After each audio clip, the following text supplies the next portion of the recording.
جیسے ہی جدیدیت شروع ہو جاتی ہے تو پھر اس کے اپنے کچھ پرنسپلز بنتے ہیں، اس کے اپنے کچھ اصول بنتے ہیں، اس کی اپنی کچھ اقدار وجود میں آتے ہیں. ان کو بھی ہم تھوڑا سا دیکھ لیتے ہیں. ان میں سے ایک بڑی چیز، ایک بڑا فیچر جو ہے جس کو ہم جدیدیت سے ڈیفائن کر سکتے ہیں، وہ ہے سپریمیسی آف ریزن.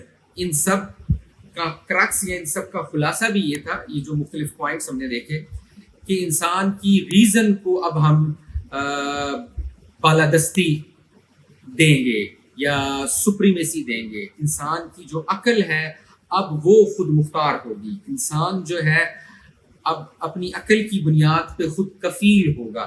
اسی کو لوگ پھر ہیومنزم سے بھی تعبیر کرتے ہیں کہ چونکہ اس میں انسان مرکزیت قائم ہوتی ہے، ہیومن کو ایک بنیادی اہمیت مل جاتی ہے یا اساس کے طور پہ دیکھا جاتا ہے. اور یہ جدیدیت کا سب سے بڑا ایک دعویٰ تھا یا سب سے بڑا ایک تھیسس تھا. اور اس سے وہ حاصل کیا کرنا چاہتا تھا؟ اس سے وہ حاصل کرنا یہ چاہ رہا تھا کہ ہم چیزوں کو آبجیکٹو طریقے سے دیکھیں گے، ہم چیزوں کو معروضی انداز میں دیکھیں گے. ایک ہمگیریت پیدا ہوگی، ایک مطلقیت پیدا ہوگی.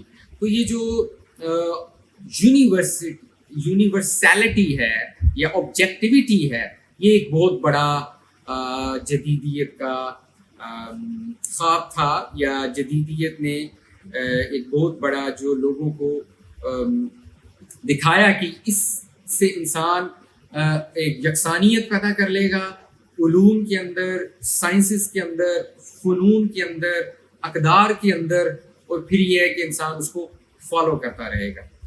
اور پھر یہ ہوتا ہے کہ انسان اس کو ریزن کو سپریمیسی دے دیتا ہے، اس آبجیکٹیویٹی یا یونیورسیلٹی کے پیچھے لگ جاتا ہے. اور پھر یہ ہوتا ہے انلائٹنمنٹ ہوتی ہے، جس میں یہ ماڈرنٹی مزید میچور ہوتی ہے.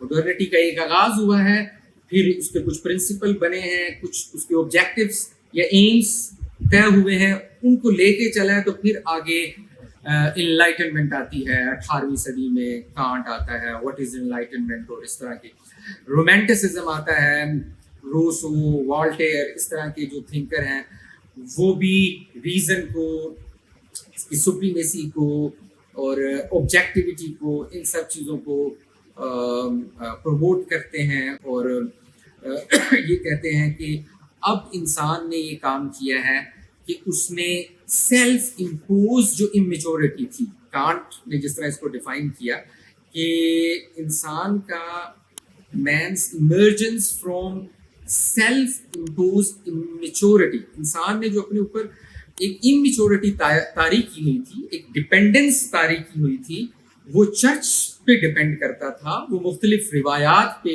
مختلف ٹریڈیشنز پہ ڈپینڈ کرتا تھا. اس سے انسان نے اپنے آپ کو ایمینسپیشن دی ہے، آزادی دی ہے. اب انسان عقل کی بنیاد پہ آزاد ہو گیا ہے.